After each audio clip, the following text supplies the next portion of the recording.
Leo nataka nikufundishe mambo ya kuzingatia unapochagua dalali wa soko la hisa, na hii itakusaidia sana. So kuna madalali au brokers kwenye forex, lakini leo nitazungumzia kwenye hisa, hasa soko la Tanzania na Kenya. Okay, soko la hisa la Tanzania na Kenya. Kitu cha kwanza lazima uangalie leseni. Okay? Hakikisha dalali yoyote ambaye unamchagua kwenye soko la hisa la Dar es Salaam au la Kenya awe na leseni kutoka CMA, yani mamlaka ya masoko ya mitaji, iwe Kenya au Tanzania. Cha kwanza ni leseni. Okay? Cha kwanza ni leseni. Lazima uconfirm kama ana leseni. Utaenda kwenye website yake, utaomba hizo taarifa, na very easy, unaweza ukagoogle tu, wala usisumbuke kabisa. Okay? Lakini kitu cha pili, lazima uangalie ada. Kwa sababu dalali kuna sehemu ya pesa ambayo anachukua yeye kama sehemu ya kuweka hapo. Okay?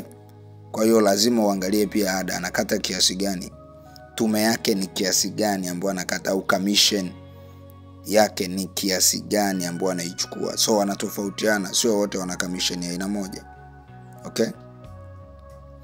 Lakini pia angalia jukwaa lake, au unaenda kwenye website yake.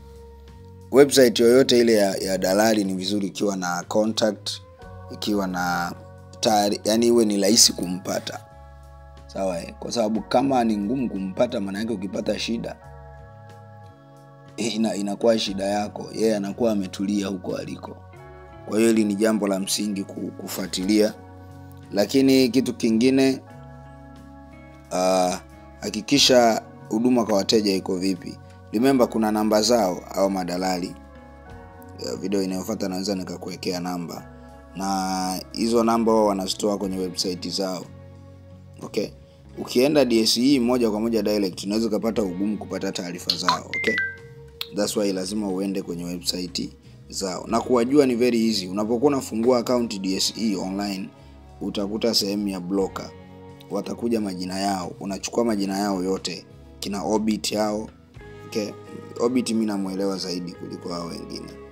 So huduma kwa wateja lazima iwe friendly kwako, uwe na urahisi wa kupata msaada, lakini pia hii inakupa iwe na urahisi wa uaminifu. Okay? Lakini ni vizuri zaidi ukifanya utafiti na elimu. Sawa? Ukafanya utafiti kwa hiyo broker kwamba je, nikihitaji taarifa, kwa mfano kuna wakati unaweza kuwa unafanya analysis, ukahitaji labda kujua price to earning ratio ya hisa fulani, si ndio? Au thamani ya hisa. Maana yake ni nini? Wewe una haki ya kumuuliza broker akupe hizo details. Una haki ya kumuomba broker akupe details. Una haki ya kumuuliza masuala kama ya dividends. Una haki ya kumuuliza masuala ya capital gains. Yote hayo kama hauna taarifa nazo kamili, unaweza kauliza. Kwa mfano unapofanya uchambuzi, kuna baadhi ya details ambazo pengine unazihitaji uzijue, kama EPS, nitakufundisha ya mambo yote hiyo, PE ratio. Sawa? Kuna mapato ya mwaka, alafu kuna faida halisi ya mwaka. Hizi zinakuwa zinakusaidia wewe kwenye kujua hii hisa vipi, tunaenda nayo au tuachane nayo. Umeelewana mpaka hapo?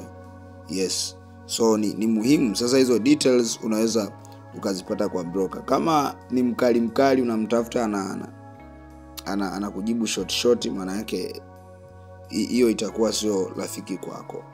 Na kama ungependa kujiunga kwenye mafundisho haya ya uwekezaji wa hisa, ni very easy, sio gharama kubwa sana, na kukaribisha ujiunge kwa sasa. Sihitaji bei kwa sababu bei huwa zinabadilika.